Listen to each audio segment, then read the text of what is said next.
যে নোট বাতিল করার জন্য আমার টাকা আমি ব্যাংকে রেখেছি, আমি সেই টাকা পাচ্ছি না, আমাকে লাইন দিয়ে সেই টাকা তুলতে হবে। এবং এই লাইন দিতে গিয়ে 100 কতজন মারা গেছিল সেই সময় আপনাদের মনে আছে। তাহলে এই যে প্রতিটা পদক্ষেপ নরেন্দ্র মোদী যা যা নিচ্ছেন তা মানুষের কল্যাণের জন্য নয়, মানুষের বিরুদ্ধে চলে যাচ্ছে। তিনি আস্তে আস্তে শিল্পপতিদের বন্ধু হয়ে যাচ্ছেন, শিল্পপতিদের বন্ধু হয়ে যাচ্ছেন। এবং তিনি বললেন যে আমি 15 লক্ষ করে টাকা প্রত্যেক পরিবারে 15 লক্ষ করে টাকা দেব। বলেছিল কিনা আপনারা স্মরণ করে দেখুন গত ভোটের আগে, যে 15 লক্ষ করে টাকা প্রত্যেক পরিবারে আমি পৌঁছে দেব। কিন্তু আজও পর্যন্ত 15 লক্ষ টাকা কারোর কাছে পৌঁছয়নি।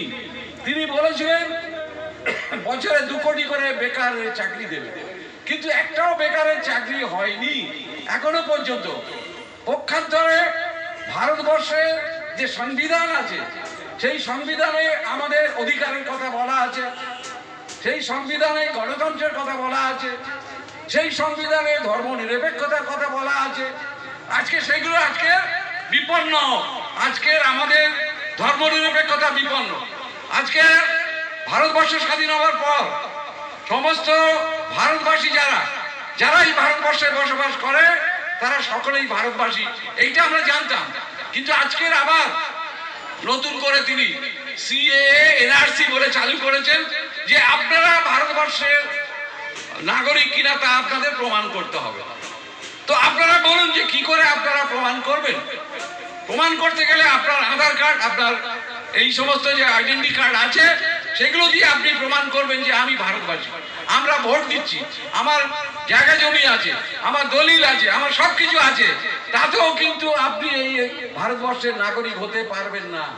আপনাকে ভারতবর্ষের নাগরিক হলে আরো কিছু কাগজ আপনাদের দেখাতে হবে, যে 49 সালে যে দলিল যার আছে তিনি হবেন ভারতবাসী। এবার আপনি ভেবে দেখুন 49 সালের দলিল কার আছে? 49 সালের দলিল থাকলে কটা লোকের আছে? সেই সময় জমিদারি প্রথা ছিল, জমিদারি প্রথায় সাধারণ প্রজারা চাষ করত, তাদের নামে কোনো জমি ছিল না, ফলে তাদের সেই দলিল আমরা আজকে খুঁজে কাউকে পাবো না, নতুন করে কেউ দেখাতে পারবে না। এটা আসামে হয়েছে।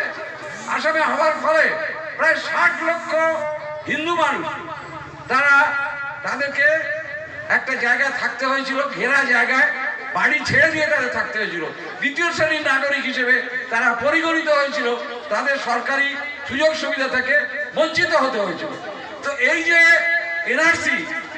এনআরসি এবং এই যে চালু করছে, এটা আমাদের পক্ষে অত্যন্ত ক্ষতিকারক।